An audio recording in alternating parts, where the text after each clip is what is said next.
Good morning, everyone. Gracie says good morning. Yes, good morning. Lulu woo woo. And there's the Fergus burger, Mr. Fergus. Yeah, see my hooded shadow. Got my hoodie on this morning because it is quite chilly. 53 degrees, rocking it out. So thank you everyone for subscribing. We have 204 subscribers. Thank you for joining in. That's just amazing, you guys. Thank you so much. So I'm glad to hear from yesterday's feedback that I am not the only one that was weird about eating unprocessed eggs. But I think that that's mainly a myth. Like, I'm pretty sure that if you properly cook things, even if an egg is contaminated, I think if you properly cook it, you should be all right. Just don't eat raw eggs, which I don't. Raw eggs are really gross. So, let's see how everyone's doing this morning. Good morning, ladies. Pecan cheekons. There they are. So I've been obsessively watching these, like, cop body cam videos on YouTube. Oh my goodness. If you guys were a fan of cops, or if you've already discovered the body cam videos on YouTube, congratulations. You have become an addict like me. And I don't drink alcohol. Like, I drank alcohol one time. Well, I drank alcohol before I was 21 because I was Miss Rebel Girl and I thought that was cool. So I almost died one time drinking a little bit too much alcohol when I was like 19. So since then, just the smell of any kind of liquor, because it was Long Island iced teas and like the real Long Island iced teas with like the 5 different types of liquor in them. So anytime I smell like whiskey, vodka, anything that has liquor in it, tequila, yeah, that's what I get. Every time I smell it, it's instant gag reflex. And that was 30 years ago. So yeah, I turned myself off of alcohol by poisoning myself. But anyway, it fascinates me to watch drunk people. I don't know why, because the mentality just fascinates me. I would just, the lies. I know everyone, and everyone acts the same. That's what's so crazy. And police officers, my cousin is a police officer, and I've talked to police officers, and they'll tell you that, it's really obvious when someone has been drinking. They are not lying. It's so funny. Like, they all say the same things. They haven't been drinking. Now, that's not true. Some of them do admit to drinking, but it's always like 2 drinks.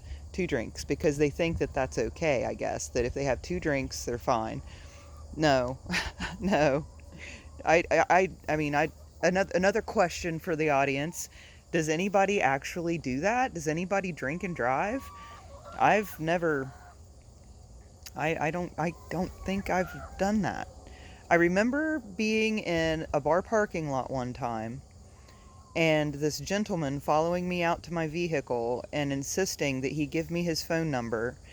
And he stood at my vehicle for a very long time and talked and talked and talked and talked and talked and kept trying to convince me that he was the one for me. And I knew this not to be the case. Very clearly knew this not to be the case.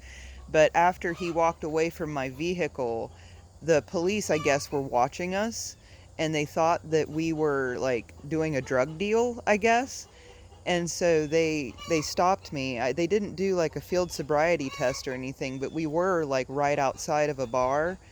But, I mean, they were really cool about it. I just told him, they were like, well, what did he hand you? And I was like, his phone number. I was like, it's right here. So, and I wasn't drinking, like I said, this was after the death scare. So, yeah, that's the only run-in that I've ever had like that, where it was, they could have tested me for DUI.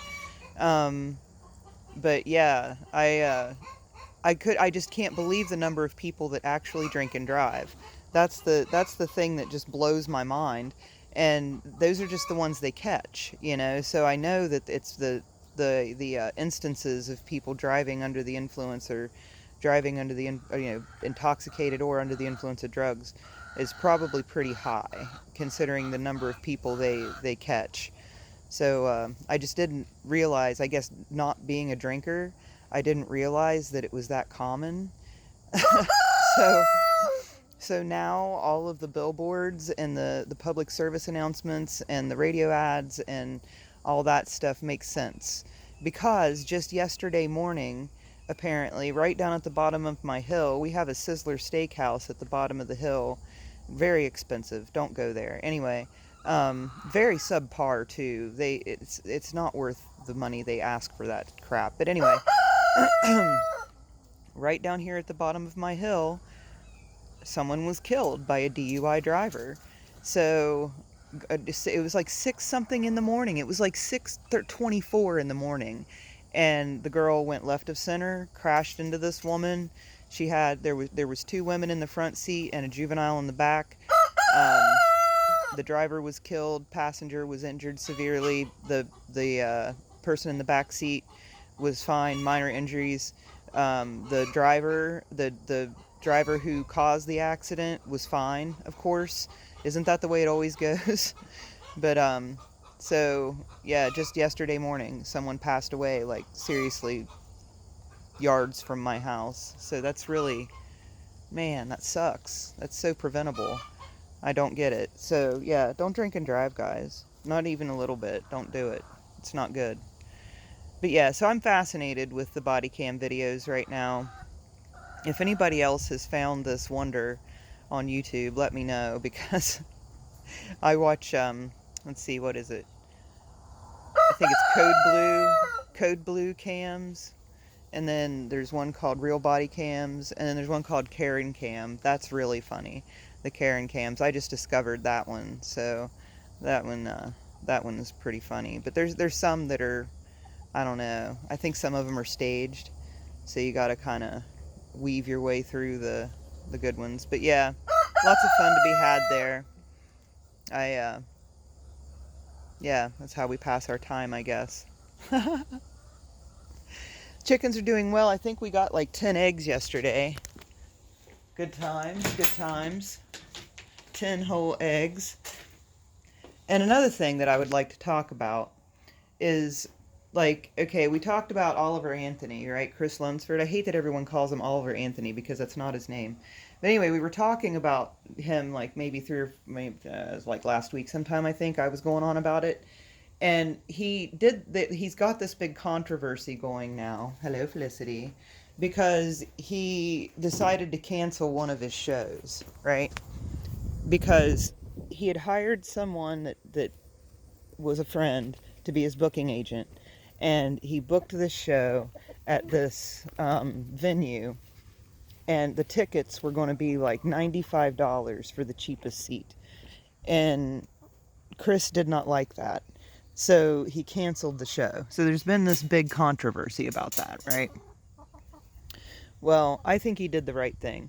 I agree. Ticket prices are just stupid, right? And I get that there's a lot of cost that goes into producing, and all the people that you have to have on staff to be able to, the security. I mean, I get it. I understand that there's a lot that goes into it. But okay, for example, Maynard James Keenan, the lead singer of Tool, right? He's having his 60th birthday extravaganza. Well, part of that is that he is going to be doing a tour. It's like 12 or 15 dates, all on the West Coast, right?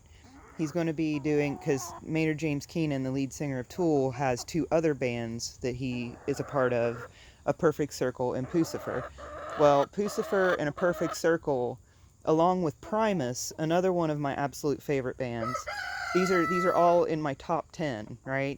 All 3 of those are in my top 10 bands of all time, are going to be touring together. And like I said, it's an exclusive 12, 15 date show, all on the West Coast. The closest one to me is in Colorado. All right, I would love to see that. Like that, in my mind, that's a once in a lifetime opportunity, right? The cheapest ticket is $200, right? So and then I would have to travel, you know, and that's the cheap seats. That's general admission. Like that's you know, do your best. You know, get there at the crack of dawn or the night before and camp and hope to get a good seat. So, you know, I'm not. It's just really disappointing. I would love to be able to see that. I mean, you know, there's very few things in life that I get a lot of like true joy out of. Chickens is one of the things that I get true joy out of. Music is the other. My family is another. It's like those are, you know, right up in there. And so to be able to really, and live music is so different than just listening to music. But anyway, um, you know, the cost of being able to experience that joy is a little too high, and it's disappointing. So go Chris Lunsford, go Oliver Anthony Music. Yes, give him hell, brother. Give him hell, because it's not right. You know, I mean, I don't think it's right. I don't think that the arts and things that bring people that much pleasure should be cordoned off for, you know, in like the like an exclusivity type of thing where, you know, you can only participate if you know, have a certain amount of money. And I don't know, I guess that's whatever. Sucks to be poor, right? So yeah, if anyone wants to start a GoFundMe to get me to go see the Dream Band trifecta, you know, well, it's not necessarily the Dream Band trifecta because members of my Dream Band trifecta don't exist anymore. So anyway, it's the closest thing that I could get to that. And yeah, the Dream Band trifecta being Dave Matthews, Rush, and Tool. Those three. But you know, that's close. I really like some Les Claypool. You know, Primus is, I mean, that's one of my faves from the way back. So yeah, anyway, on we go. Ramble, ramble, ramble. Thank you so much, guys, for all the comments. I love it when I hit my notifications and I see a comment, my little heart just flutters. So yeah, give me some palpitations today, guys. Make some comments. Tell me what you think. Tell me what you're doing. Do you have chickens? Do you love your chickens? Yeah. If you do, go hug a chicken today. Bye, guys.